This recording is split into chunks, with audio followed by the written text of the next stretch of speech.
Bom dia, sejam todas bem-vindas ao nosso encontro de reprogramação mental. E agora vamos fazer a leitura desse devocional. Viviane Martinello, vamos ler hoje. O título de hoje é... Hoje é 19, deixa eu ver. 19 de maio, né?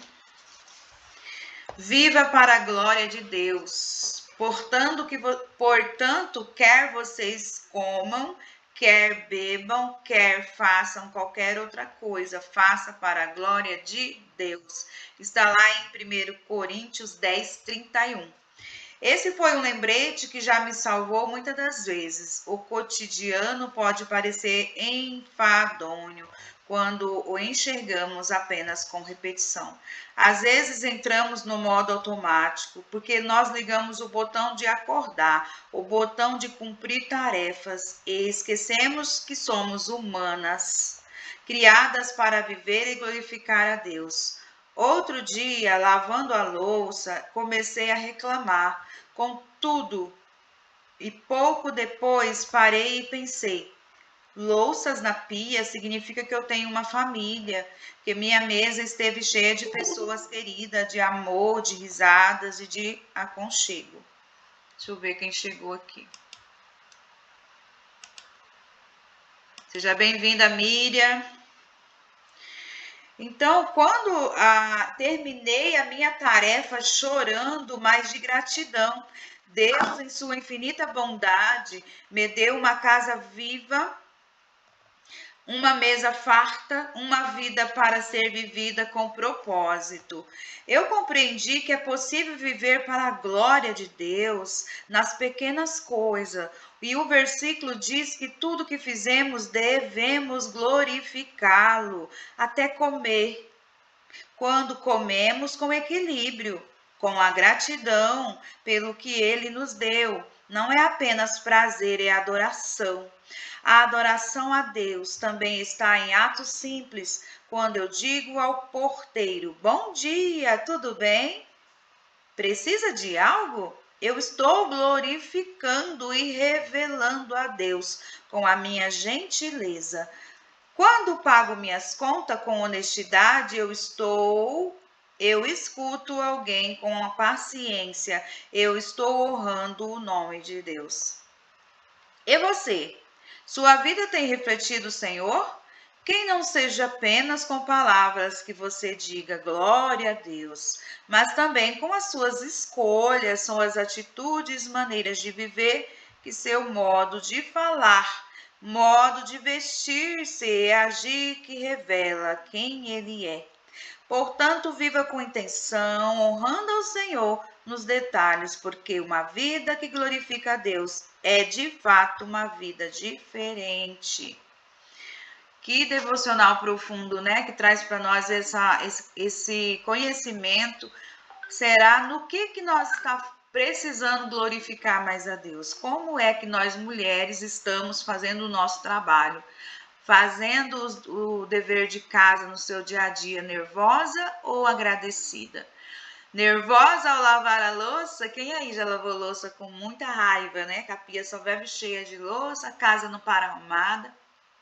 Então a gente precisa ter esse conhecimento, essa reflexão. Se temos louça suja é porque tem comida. Eu lembro da minha mãe, gente, isso aqui fez eu lembrar. Que eu lembro quando eu era adolescente, criança, falava louça, ficava nervosa.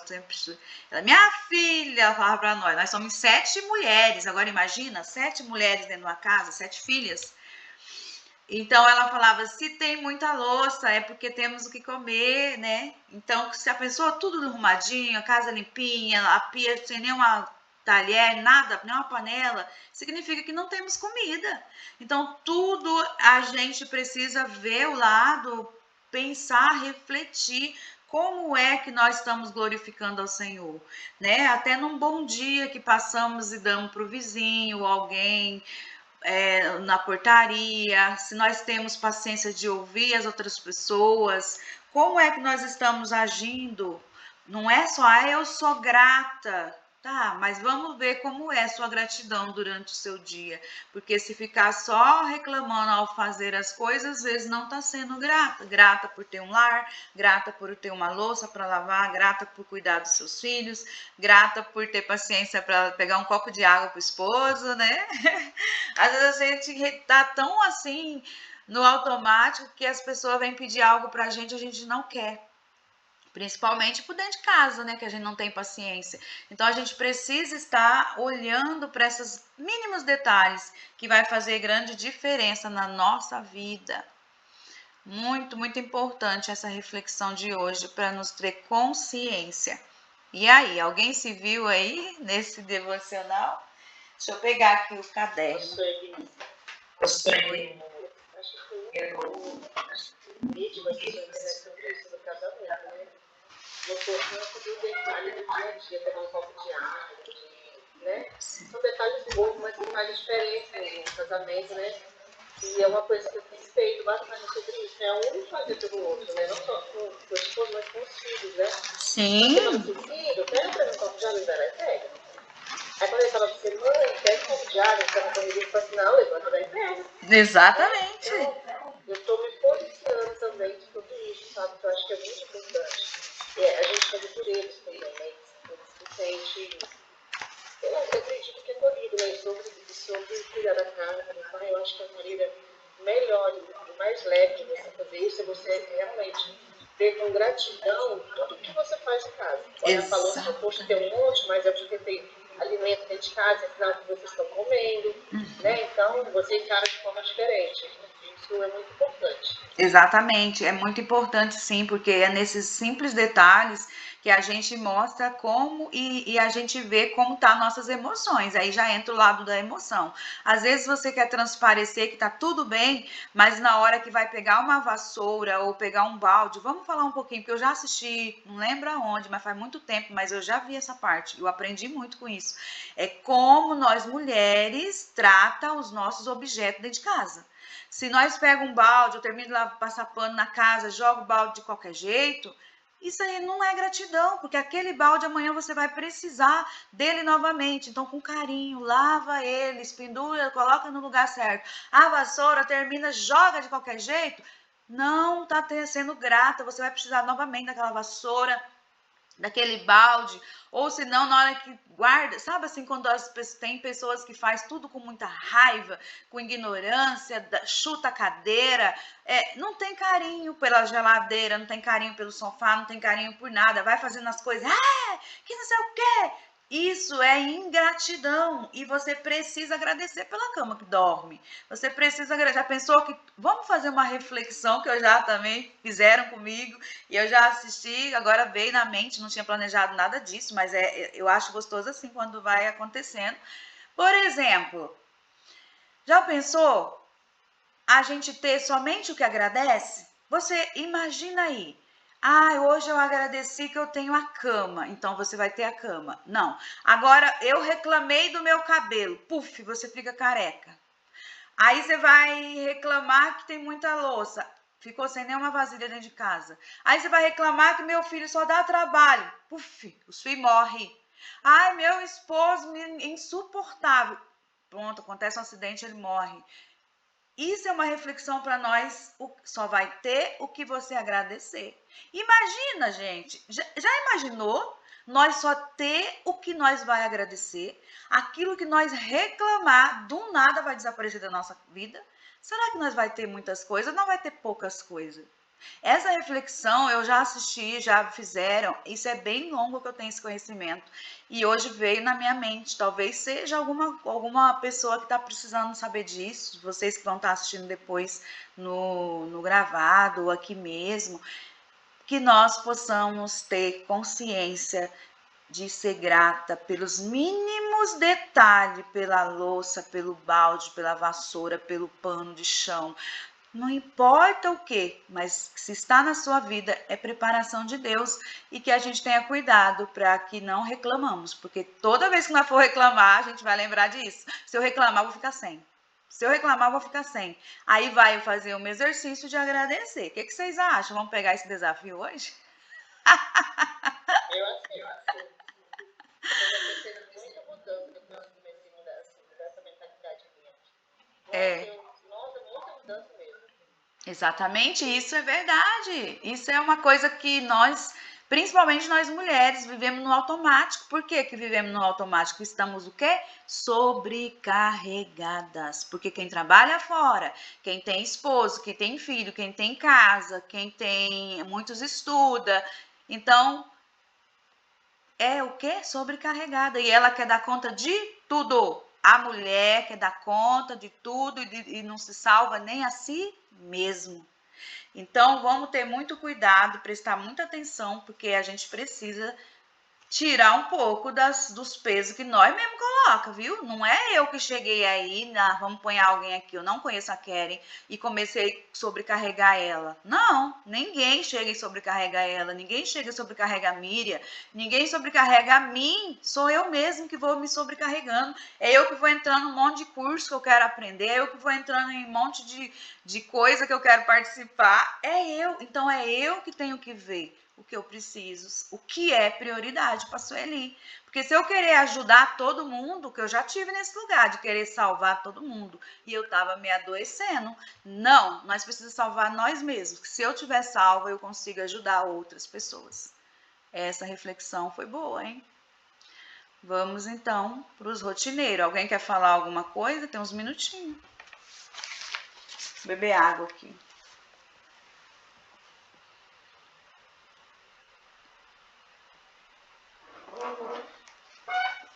Quer falar, Miriam? Miriam tá sumida. Miriam tá sumida. Eita agora. Eu tô lutando com isso, porque a última tarefa, quando a gente trabalha, a gente tem que trazer um tempo pra gente. E tá chegando a colheita e tá chegando a compra. Então eu tô, por causa disso que eu tô fazendo pão, para estoque. Tem que fazer pão, um monte de coisa para estoque. A gente vai vir ontem era 7 horas, eu sentei, mas a partir tanto eu fiquei entrando hoje de manhã, nossa, eu não estudei faz 3 dias, eu não pego minhas coisas, mas eu preciso me organizar, porque a prioridade é eu. A prioridade é eu, e se a gente está no automático, a gente não para, e agradecer, mesmo que eu queria agradecer. Eu estou aqui fazendo pão desde 4 horas, vou agradecer. Exatamente, glória a Deus, né? E quando a gente muda o hábito de pensar o negativo para o positivo, a gente para de sofrer e não fica doente, porque o que faz a gente adoecer é os pensamentos negativos, por causa do cortisol. O cortisol, né, entra nas correntes sanguíneas e ali vai dar um monte de problema de coração, problema disso, problema daquilo. Então, qual é o cortisol que seu corpo tá produzindo? É serotonina ou é cortisol? Qual é o hormônio? Qual é o hormônio? E é isso, gente. Vamos para os nossos rotineiros, reprogramação mental.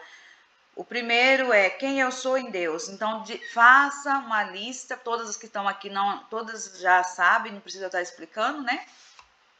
Mas você precisa ter uma lista para você escrever aquilo que você que você quer ser, que você quer se transformar. Isso é desenvolver a sua verdadeira identidade. Quem eu sou em Deus? Em Deus eu sou inteligente, em Deus eu sou posicionada, em Deus eu sou filha amada, em Deus eu sou escolhida, em Deus eu posso todas as coisas, em Deus eu sou intencional, criativa e abundante. Próximo. Em Deus eu sou próxima, em Deus eu sou sonhadora, em Deus eu sou mimada, amada, em Deus eu sou acolhida e acolhedora, em Deus eu sou vencedora, em Deus eu sou realizada, em Deus eu sou cheia do Espírito Santo, em Deus eu sou próspera, decidida, criativa, inteligente. Isso aí. Próximo. Em Deus eu sou amada, em Deus eu sou confiante, em Deus eu sou ativa, positiva. Amém. Próxima.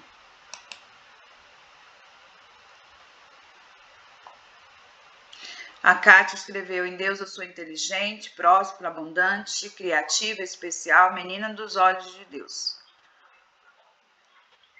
Próxima. Eu vou. Peraí. Em Deus sou em Deus sou confiança, em Deus sou merecedora da bênção, em Deus sou uma mãe calma, em Deus sou alinhada com amor, em Deus sou digna, em Deus sou corajosa. Amém. Próxima.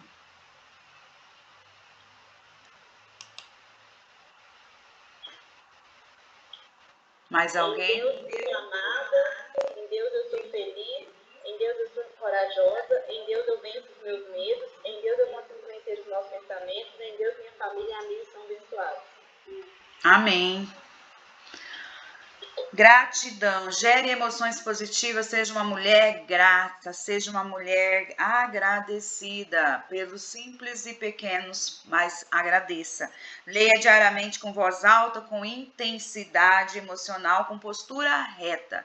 O seu cérebro precisa ver e entender que você está falando aquilo que você está se posicionando. Qual é o seu posicionamento quando você está falando a gratidão? Eu sou grata por cada manhã que as forças o Senhor vem e renova na minha vida. Eu sou grata pela minha família, eu sou grata pelo meu trabalho, pela minha transformação, por tudo que eu vivi. Eu sou grata pela minha casa nova e aconchegante que o Senhor está preparando. Eu sou grata por viver sem glúten, sem açúcar, sem leite e sem álcool. Eu sou grata pela misericórdia do Senhor e por vocês estarem aqui comigo. Próximo. Eu sou grata. Eu já tenho esse hábito, já tenho dito já, a ser aberta pelo açúcar do café. Eu sou grata pela liberdade de adorar o Senhor, grata pela salvação da minha alma, grata pela presença do Espírito Santo, grata pela minha família, pelo meu trabalho, minha saúde, grata por ter uma cama para dormir, um cobertor para se cobrir nesse frio. Sou grata por ser vó, por ser mãe. Sou grata por este momento que nós estamos aqui. Eu estou aqui tomando meu cafezinho da manhã. Agradecida a Deus por este momento. Grata por ver a minha filha trabalhando. Porque se ela está trabalhando é porque Deus está sustentando, dando força e coragem para ela, dando trabalho para ela. Graças a Deus. Estou feliz, menina. Deus me deu. E aqui não tem inveja não, mas admiro, sabe? Porque eu também gosto de estar trabalhando. Eu tenho para lá e para cá. Próximo. De vocês. Amém. Próxima. Sou grata por ter escolhida, sou grata por estar nesse grupo, sou grata pelo meu lar, sou grata pelo meu trabalho, sou grata pelos meus filhos. Amém. Mais alguém? Sou grata por ter Deus em minha vida, sou grata pela minha família, pela minha saúde, pelo pão de cada dia, sou grata pela oportunidade de recomeçar e por estar todos os dias procurando a melhorar e por estar com vocês. Amém. Miriam? Sou grata por esse tempo de trabalho, sou grata pela minha vida, pela minha saúde, por este grupo, por vocês. Sou grata a Deus por esse frio, né? Que chegou na hora boa. Sou grata a Deus por tudo. Amém. Vamos para a profecia. Profetize sobre a sua vida, sobre a sua casa, seu esposo, sua família. Profetize na área que você mais precisa. Abra sua boca. Você sabia que as suas palavras são sementes? Quais são as sementes que você tem lançado? A semente do bem ou a semente do mal? Quais frutos você quer colher? Os frutos que você quer colher vai depender das sementes que você plantar. Você sabia que é você que vai plantar? Quantas perguntas, quantas reflexão. Eu amo reflexão. Então vamos lá, profetizar. Eu profetizo abundância e prosperidade em todas as áreas para todas nós que aqui estamos. Eu profetizo cura emocional, eu profetizo paz nos lares entre os pais e os filhos. Eu profetizo que o Senhor abençoe e consola os corações enlutados. Eu profetizo que hoje é o melhor dia das nossas vidas até então. Eu profetizo que hoje seja um dia cheio de esperança e prosperidade para todas nós. Eu profetizo a cada dia dar o meu melhor, fazer meu 1%, para quando eu deitar a cabeça no travesseiro, eu falar, glória a Deus, o meu melhor eu fiz. Eu profetizo mais mulheres estar aqui conosco, que possa florescer mais e mais. Próximo. Eu profetizo esperança, paz, fé nos momentos difíceis. Profetizo sentir o abraço do Espírito Santo. Profetizo a cura do câncer. Profetizo a salvação da minha família. Eu profetizo paz entre pais e filho, aproximação dos filhos, paz, né? Eu profetizo casamento restaurado. Profetizo companheiro para mim, porque nunca é tarde, né? Para Deus, nada é impossível. Glória. E é tudo na hora dele. Profetizo dia alegria do Espírito Santo. Profetizo ter a minha vida cheia do Espírito Santo. Amém. Próxima. Eu profetizo posicionamento. Eu profetizo a minha casa confortavelmente gigante. Eu profetizo que o Senhor vai preparar tudo que eu vou realizar na carreira posicionada. Eu profetizo que eu vou ter que na fé nessa data. Eu profetizo. E este ano eu viver muitas promessas do Senhor. Estou vendo muitos milagres do Senhor. Às vezes você está esquecendo, mas Deus sempre se lembra a gente de não estar esquecido.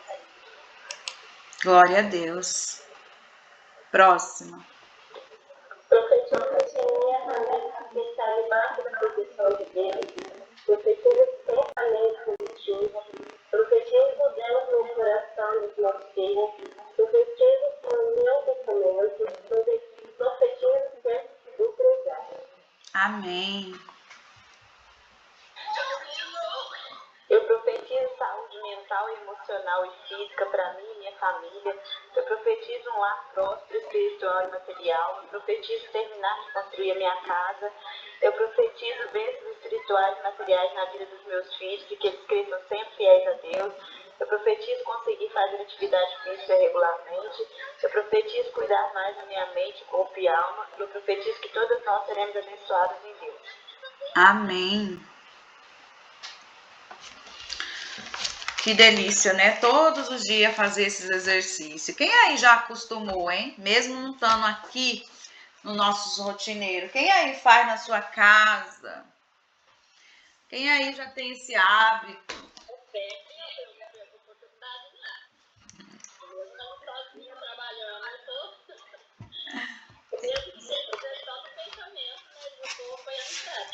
Que bênção. Agora eu tô começando a me acostumar. Quando eu comecei aqui, eu ficava assim, mas o que eu vou falar? O que eu vou dizer? Agora eu tô começando a vir mais natural. Eu vou falar. Exatamente. Muito boa na minha mente. Assim, tô mais em paz, mais tranquila. Graças a Deus. Deus que abençoe a todos nós, né? Glória a Deus. Principalmente por dar essa oportunidade para nós. Glória a Deus. É muito importante o exercício terapêutico para nossa mente, porque nem todo mundo sabe, mas tudo na nossa vida, primeiro, eu quero dizer do nosso corpo, a parte que funciona é o cérebro. Se nós não estiver bem da mente, gente, nada vai ficar bom. Às vezes a gente nunca viu isso, não aprendeu. Então, se nós não faz nada, é igual ela que você acabou de falar, que estava com dificuldade, não sabia nem o que falava nos primeiros dias, agora está tendo já facilidade, significa, aí entra os estudos da neuroplasticidade, que O nosso cérebro, vocês podem pesquisar depois sobre isso. O nosso cérebro, ele é que nem um plástico. Se você pegar uma sacola e deixar muito tempo perto do calor, no sol, ele vai amolecer. E ali você vai pegar aquela sacola e fazer o formato que você querer. Você vai esticar, você vai diminuir, porque ela tá mole. Assim é o nosso cérebro. Se nós não estudar nada, se nós não praticar nada, ele vai enferrujando, ele vai encolhendo, vai perdendo os neurônios. E quando nós já começa, isso aqui é um treino que nós está fazendo todos os dias. É como se você estivesse indo para academia, fazer exercício físico para o corpo, ganhar musculatura nos braços, nas pernas. Aqui nós fazemos musculatura para a mente. Então, você acabou de ser uma testemunha viva. No início não conseguia, agora já tem dificuldade. Significa que você está exercendo, estimulando o cérebro a reagir.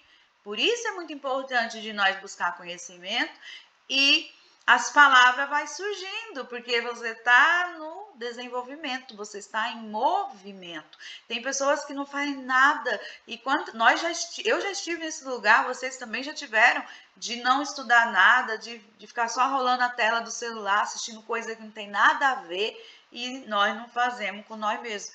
Então eu fico muito feliz quando alguém fala e vê o resultado igual você acabou de testemunhar. Isso, porque a gente fica sem fazer nada, a gente acaba se frustrando, porque querendo ou não, a gente olha assim, não com inveja, né? A gente pensa assim, por que todo mundo consegue e eu não? Exatamente. Né? Exatamente, e todos nós conseguimos, só que precisa decidir. A partir do momento que você decidiu estar aqui, pronto, isso para você se tornou prioridade. O que é prioridade para vocês? O que é prioridade para mim? As minhas prioridades eu já tenho anotado todos os dias na minha agenda, que é levantar às 5 horas, 5h30 ler a Bíblia e orar, e aí estudar com um grupo de mulheres, mais de 100 mulheres, e depois vocês aqui. É uma rotina, saindo daqui já vou para a live da doutora Ângela, saindo, entendeu? Vai seguindo. Então, o que é prioridade para vocês? Vocês precisam saber, porque se não saber, o outro tem vocês como prioridade.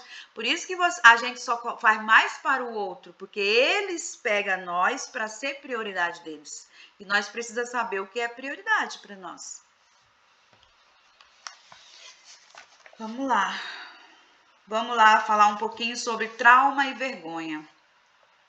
Trauma e vergonha. A vergonha, isso passa quando a vida é longa. Você já parou para pensar qual pode ser a nossa primeira experiência emocional negativa? Qual é a sua experiência negativa? A primeira.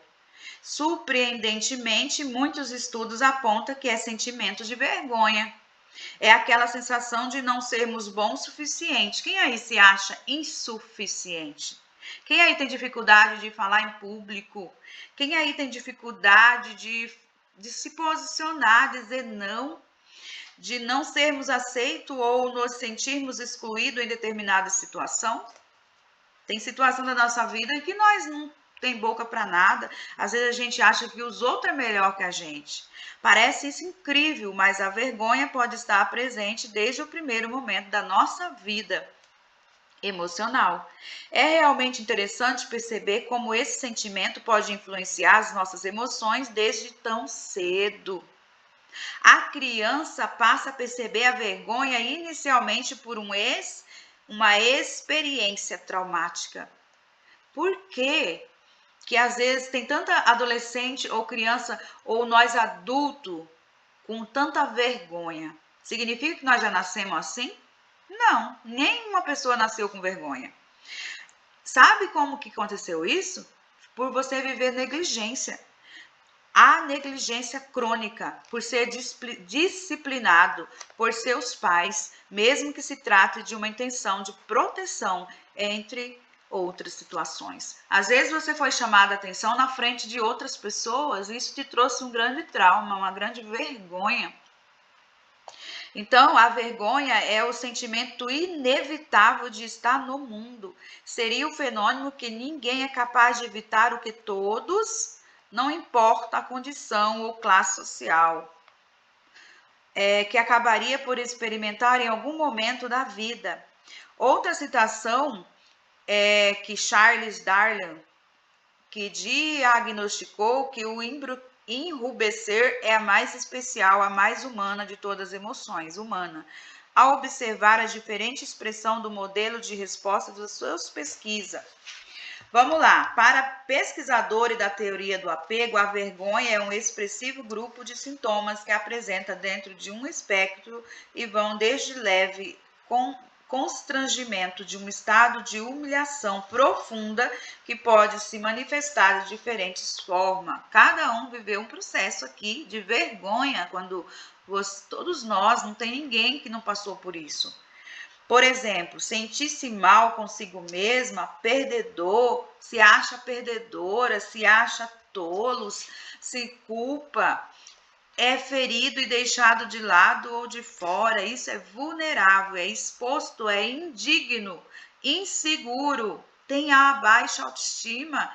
Todos esses exemplos podem se manifestar de forma comprometida, funcional, leve ou intensa, gerando um estado de autoprivação, sendo relatado de forma extremamente dolorosa.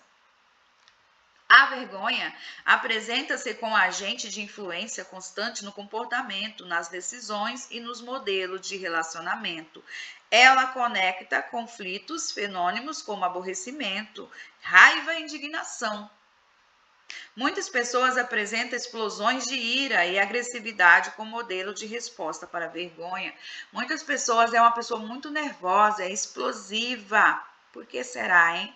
Será que ela já passou por muita vergonha em sua vida? E ela não soube expressar essa emoção, tá tudo guardado dentro de si e ali ela se manifesta na explosão, na ira, na falta de paciência?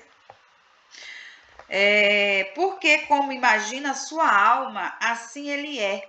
Ele te diz, come e bebe, mas o seu coração não está contigo. Está lá em Provérbio 23:7. Na Bíblia, gente, está escrito isso.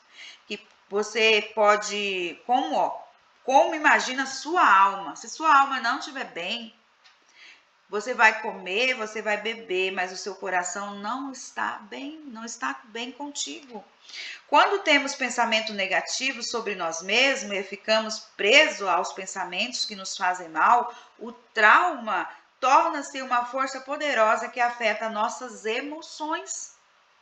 A vergonha é uma ferramenta que piora a sensação de angústia e a torna mais real. É como se fosse uma mentira criada para esconder o nosso verdadeiro potencial e nos fazer acreditar que a opinião dos outros nos aprisiona. É como se fosse uma mentira, porque a gente acredita no que os outros estão pensando, no que os outros vão falar. E ali traz para nós um grande aborrecimento. Em resumo, é como se fosse uma armadilha emocional que nos prejudica. O trauma da vergonha nos prejudica, porque você não consegue falar o que quer, você não consegue se expressar, você não consegue ser uma mulher posicionada, você não consegue gravar um vídeo, você não consegue falar até para um filho o tanto que ama ele, o tanto que aquela criança é importante, ou o seu esposo. Gente, são tantas coisas que o trauma da vergonha nos paralisa que a gente não desenvolve. Você tem vontade, mas você se reprime. Outro ponto interessante é que a vergonha tem a relação neurológica com outras experiências humanas. Por exemplo, o nojo. Essa sensação tem várias finalidades, como identificar alimentos que fazem mal à nossa saúde e observar o que pode causar contaminações e outros sérios problemas. O nojo é quase um reflexo instantâneo e isso nos ajudou ao longo de nossa história como uma ferramenta de sobrevivência. Passamos a identificar os melhores alimentos e elementos e situações, estímulos que provocam essa experiência, gerando inclusive ânsia de vômito na tentativa de expulsar algo ruim do nosso corpo.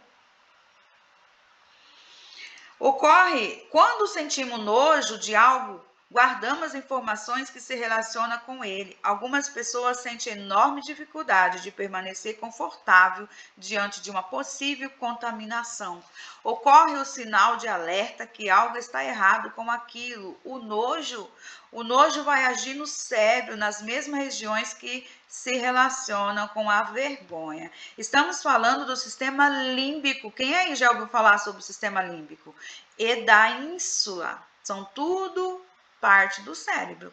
O sistema límbico, que inclui a amígdala cerebral e a ínsula, é responsável pela resposta que ameaça, informada pelo córtex e o corpo estriado. Então, as partes do cérebro se comunicam uma com as outras. Uma vai passando informação para a outra e vai mandar para o corpo. O nojo era também um aspecto cultural e comportamental, com certeza. Você já ouviu a expressão nojo relacionada ao conhecimento crimes cometidos? Quando falamos da relação entre trauma, vergonha e nojo, estamos nos referindo a um mecanismo de alerta direcionado para si mesmo. Nesse caso, a pessoa se vê como contaminada ou prejudicial para o mesma ou para a que deseja alcançar na vida.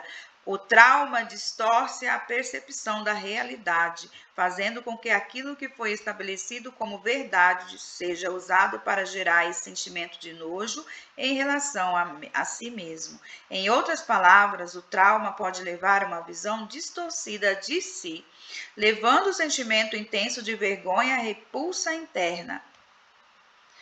Uma paciente de alguns anos atrás me procurou para falar de uma queixa peculiar, a picamalácia, que é um distúrbio alimentar caracterizado pela ingestão de coisas que são de alimentos ou de substância não nutritiva. Eu lembro-me da frustração em dizer que havia consumido sabonete líquido. Olha só, ela consumiu o sabonete líquido do toalete do seu consultório, do meu consultório. Além do diagnóstico de transtorno alimentar, sempre apresentava um comportamento evitativo quando tinha de falar sobre coisas relacionadas a si, a sua história. Depois de várias consultas, a paciente respirou fundo. Ao decair, seu semblante parecia estar olhando para um vazio quando finalmente expressou o que ela sentia acerca de si. Doutor, eu me sinto suja, como se eu tivesse que limpar alguma coisa dentro de mim. Essa mulher tinha uma vida normal aos olhos de todos. Por exemplo, ela tinha trabalho, ela tinha casa, ela tinha marido e filhos. Porém, a ideia distorcida que carregava era uma vergonha em um nojo de si a estava consumido. Ela se consumia com muito nojo dela mesma. A ideia que tinha a respeito do seu ambiente, da opinião das pessoas ao seu redor e a dificuldade de identificar o amor das pessoas por ela, que funcionava como um sistema de autossabotagem. A sua autopercepção era definida como algo muito errado. Com o tratamento psicoterapia adequada, suporte familiar, a paciente alcançou ótimo resultado. O trauma pode se apresentar de formas variadas, porém com as mesmas conclusões. Como um filme refeito por diferentes atores em algumas alterações de roteiro, mas que o fim trata-se da mesma história, uma prisão emocional. Além disso, a vergonha pode levar alguém a se reprimir, gera uma autocrítica intensa. Isso pode resultar em comportamentos impulsivos e explosivos como uma forma de atravessar, sendo mais comum manifestações de agressividade ou impulsos sexuais. É importante compreender esse aspecto para lidar com as emoções e busca equilibrada do nosso desenvolvimento emocional. A vergonha é a emoção principal relacionada ao trauma. Quando internalizada, se ligará a todas as outras emoções, tornando uma viés de auto-interpretativo analítico. A vergonha está presente quando sentimos que a amizade ou relacionamento são demais para nós, como se não houvesse. Tá bom, Miriam, Deus abençoe. Já estamos quase terminando também. A vergonha que se conecta com nossa percepção pessoal, agrupa todas as nossas opiniões negativas. Então, aqui, esse capítulo está falando sobre vergonha. O porquê que às vezes tem pessoas que têm tanta vergonha, por que ela não consegue crescer, por que ela não consegue se falar. É algo traumático que essa pessoa viveu em sua vida. Apesar desses atributos, apresenta sintomas de ansiedade, inquietação, angústia, episódio de choro recorrente a uma baixa autoestima. Quantas mulheres têm baixa autoestima? Quantas pessoas não conseguem se posicionar? Tenho medo de envelhecer sozinha, tenho medo que as pessoas vão dizer se eu não me casar, o que o outro vão falar da minha vida. Então são tantas coisas que as pessoas têm. A vergonha se manifesta de forma direcionada a um aspecto específico, fazendo com que nos concentramos apenas nesse ponto e ignoramos. Então é muito importante saber o que tem por trás dessa sua vergonha. A vergonha pode se enraizar dentro de nós, criando uma perspectiva enganosa que busca convencer-nos de uma aparente verdade. Tudo isso acontece de forma inconsciente com o objetivo de justificar os comportamentos, atitude e desejos, mantendo a nossa história pessoal. Perigo não se aproxima, mas quem vai querer ficar comigo? Aquela pessoa tem uma baixa autoestima tão baixa que ela não acha capaz que vai casar, que ela não vai se casar, não vai dar certo no casamento, no relacionamento. A grande resposta para aquela jovem foi desenvolver a regulação emocional necessária para dormir os extremos entre a solidão, para dominar o alto extremo da solidão. É regular o seu emocional. O que está por trás de uma baixa autoestima? O que essa pessoa viveu, né? Então, a gente hoje falamos um pouquinho sobre a vergonha, a baixa autoestima, do trauma, o que tem por trás. Então, vocês que vão estar assistindo depois dessa gravação, comenta lá no grupo geral, comenta, dá like aí para alcançar mais mulheres, né? Porque tá lá no YouTube, mas é que para poder alcançar mais pessoas que estão precisando da nossa ajuda, que nós possamos ser canal de bênção. Vou desligar aqui a gravação.